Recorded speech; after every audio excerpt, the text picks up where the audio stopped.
Куба на тарілці, кухня виживання, пристрасті і дефіциту. Гавана, яка пахне часником і морем.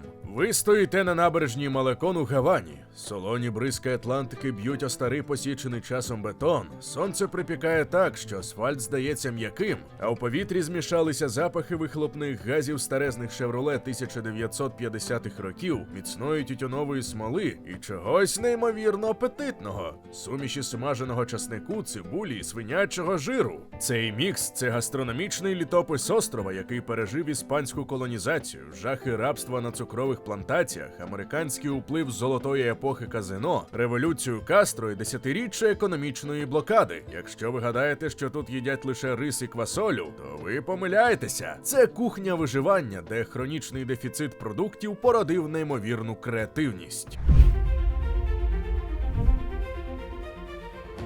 Вітаємо! Ви на каналі Історія на тарілці, де ми говоримо про їжу, історію, культуру та їх взаємозв'язок. Попереджаємо! Нас не можна дивитися на порожній шлунок. А тепер до чергової історії.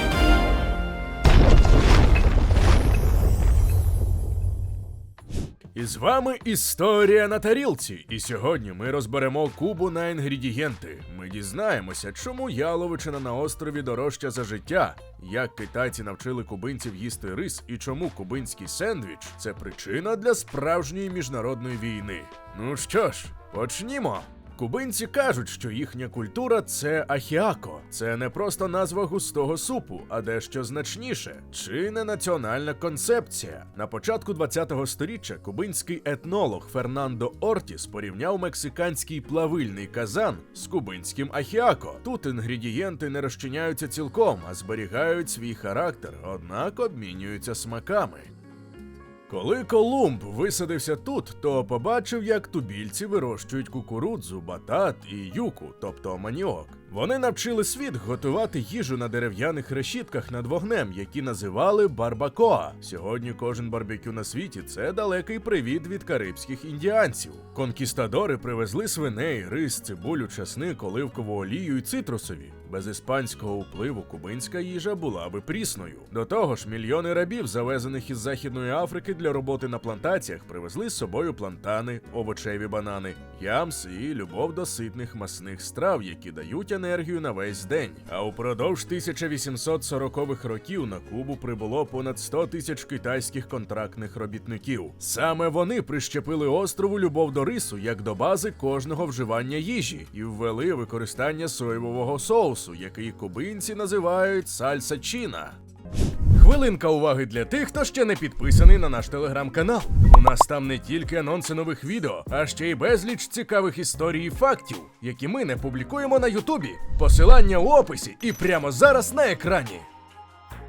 Перше, ніж ми перейдемо до страв, маємо розібрати основу основ. Ви не зможете приготувати нічого кубинського без софріто. Це те саме, що заправка в українському борщі, проте з тропічним норовом. Справжнє кубинське софріто – це дрібно покришена цибуля, зелений болгарський перець, використовують саме зелений, бо він дає потрібну гірчинку, і величезна кількість часнику. Все це повільно тушкують на свинячому жирі чи оливковій олії з додаванням зіри й орегано. Коли цей аромат заповнює вулицю, то кожен мешканець Гавани знає – хтось почав готувати обід. Софріто – це душа кубинської каструлі. Якщо на Кубі є гастрономічний бог, то він має рильце. Свиня – це головна тварина острова. Це пов'язано не лише зі смаком, а й з політикою. Після революції яловичина стала державною власністю. За забій своєї корови на Кубі впродовж 10-річ можна було отримати до 10 років тюрми. А от свиней дозволяли. Їх вирощували навіть на балконах гаванських п'ятиповерхівок у важкі 90-ті роки. Король кубинського столу – лечон асадо.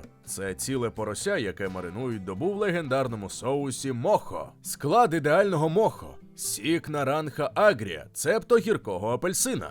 Якщо його немає, то кубинці змішують сік звичайного апельсина, лимона і лайма, ціла гора роздавленого часнику, зіра, орегано, сіль і олія. Та найважливіше – це спосіб приготування. Часто використовують каха-чіна – китайську скриню. Це дерев'яна коробка, оббита всередині металом. Порося кладуть усередину і м'ясо запікається у власному соку, стаючи неймовірно ніжним, а шкурка перетворюється на золотавий хрусткий панцир – чичарон.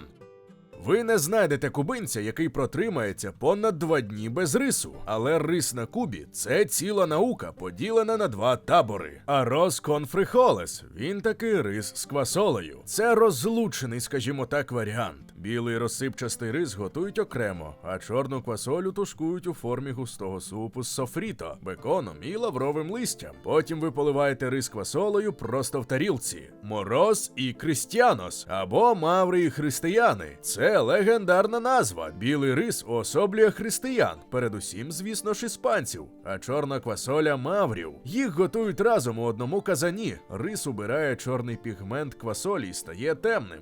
Це символ змішання рас на острові. Є ще конгрі – це варіанти з червоною квасолею, характерний для східної частини острова – Сантьяго де Куба, де сильніший вплив Гаїті і французької культури. Арроз кон пойо – король недільних обідів. Це кубинська відповідь іспанській паельї, але простіша і рідніша. Рис готують у одному казані з куркою, і він має бути яскраво жовтим, завдяки спеції біхолі або шафранові. Головний секрет кубинських господин – це додавання до казана трохи пива наприкінці приготування. Це робить рис пухким, а смак глибшим. Найвідоміша кубинська страва має дивну назву – ропа в'єха, себто старий одяг. Історія розповідає, що бідний чоловік, не маючи грошей на їжу, зварив свій старий одяг, і завдяки молитвам той перетворився на м'ясо. Насправді, це майстер-клас із використання жорсткої яловичини. М'ясо, фланк-стейк, спочатку довго варять, а потім вручну розбирають на тонкі волокна, які справді скидаються на нитки старої тканини. Потім ці нитки тушкують у томатному соусі з вином, перцем, оливками і каперсами. Смак стає глибоким, пряним і трохи кислуватим. Це візитівка будь-якого паладара, себто приватного ресторану. Якщо ропа в'єха – це про ніжність і соус, то вака фрита, смажена корова в перекладі, це про текстуру і хрускіт.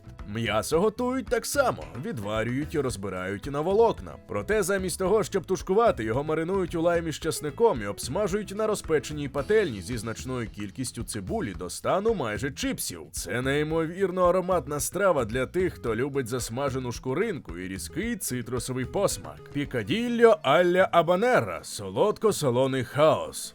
Це справжня домашня класика, яку обожнюють за складний контраст смаків. Це ароматний фарш, яловичий або суміш зі свинячим, який тушкують у томатному соусі з вином. Головна фішка – це додавання родзинок для солодкості і оливок із каперсами. Іноді туди кидають іще й дрібно покришену смажену картоплю. Це хаотичне, на перший погляд, поєднання створює той самий креольський профіль смаку, від якого кубинці божеволіють. Чіліндрон де чіво – козяче рагу на особливі випадки. Ця страва – гордість сільських регіонів і східної частини острова. Це рагу з козлятини, яке готують украй повільно в насиченому соусі з червоного вина, томатів, гострого перцю і добрячої кількості кумину. М'ясо кози має специфічний аромат, який кубинці майстерно нівелюють тривалим маринуванням. Це важка чоловіча страва, яку зазвичай готують для великих компаній під відкритим небом. У Гавані ви ніколи не залишитеся голодними, якщо маєте кілька песо в кишені. Вулична їжа тут проста, зате геніальна. Папа рельєна – велика куля з картопляного пюре, всередині якої ховається соковитий м'ясний фарш, пікадільо з родзинками і оливками. Цю кулю обкачують у сухарях і смажать у фритюрі до хрусткої скоринки. Це ідеальний перекус на ходу. Крокетас – маленькі палички з густого соусу бешамель, змішаного з подрібненою шинкою чи курятиною. Кубинці люблять класти крокети всередину булочки, створюючи сендвіч з крокетою. Емпанадас – це напівкруглі пиріжки з тонкого тіста з начинкою з м'яса, сиру чи з гуави. Тамалес кубанос – кукурудзяна душа острова. Не плутайте їх із мексиканськими тамалес. Кубинська версія особлива тим, що шматочків свинини не ховають усередині як начинки, а замішують одразу в кукурудзяне тісто. Масу загортають у свіже листя кукурудзи і варять у киплячій воді, а не на парі. Удається дуже ніжна, майже кремова текстура з вкрапленнями соковитого м'яса. Це улюблена вулична їжа, яку в Гавані часто продають просто з величезних кошиків. Для кубинця банан, плантан – це картопля. Крапка. І тут потрібно також розбиратися. Тостонес – зелені, несолодкі плантани нарізають кружальцями, обсмажують, потім розчавлюють дном склянки на пласкі диски і смажать удруге. Таким чином створюють своєрідні тропічні чипси, які посипають сіллю й часником. Мадурос. Коли банан стає геть чорним і перестиглим, то його обсмажують в олії. Цукор усередині карамелізується, створюючи ідеальний солодкий баланс до солоної свинини. Фуфу де плантано – пюре з варених плантанів зі шкварками і часником. Це страва, яка примандрувала простісінько з джунглів Африки і стала на Кубі рідною. Юка – корінь, який урятував острів.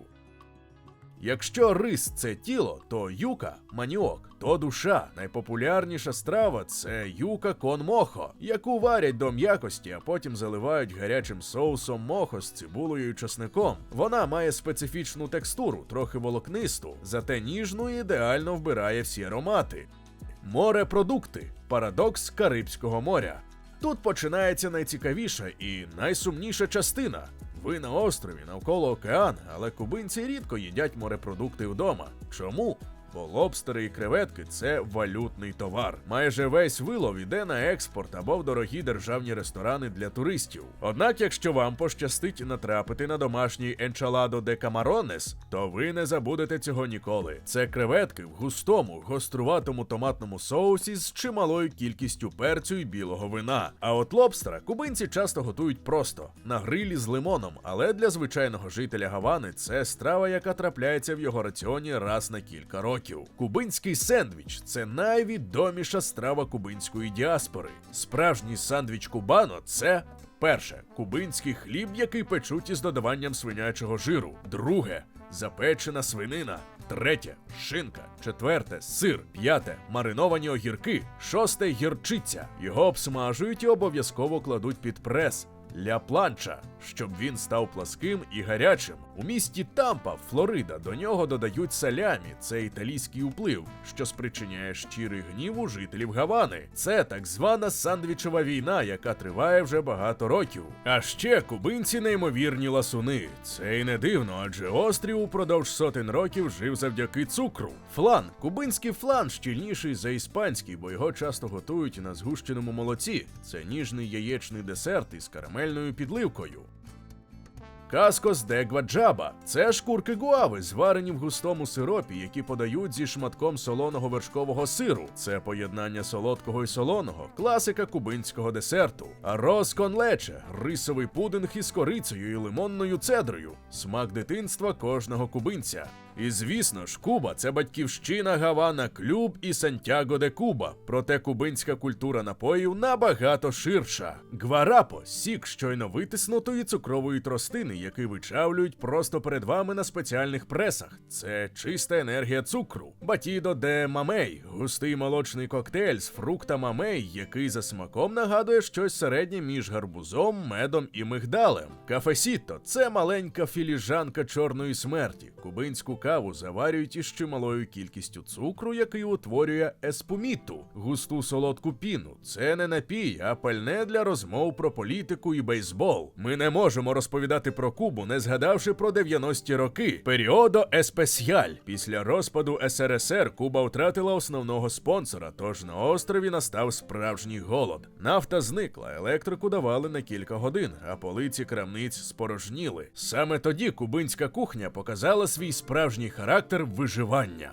Люди готували стейки з шкурки грейпфрута. Її вимочували, панірували і смажили, щоб вона нагадувала м'ясо. Замість кави пили заварений смажений горох, а кожну вільну ділянку землі в Гавані перетворили на міський город. Цей період навчив кубинців цінувати кожен продукт. Зараз кубинська кухня переживає чергову трансформацію. Події 2025 року, посилення санкцій з боку США і внутрішні реформи знову змусили кубинців згадати навички періоду еспесіаль 90-х. Державні ресторани порожніють, зате розквітають приватні паладерос. Там молоді шефи втілюють неможливе. Вони готують високу кухню з тих продуктів, які вдалося знайти на чорному ринкові. Це ф'южн по-кубинськи, замість вершків кокосове молоко, замість дефіцитної яловичини дивовижно приготована риба чи кролик. Кубинська кухня навчає нас найголовнішого – смак не залежить від ціни інгредієнтів. Він залежить від часу, який ви витратили на маринування свинини, від пристрасті, з якою ви обсмажували цибулю, і від людей, з якими ви ділите цей рис. Це кухня, яка пахне історією, виживанням і безмежною любов'ю до життя. Дякуємо, що подорожували з нами островом Свободи.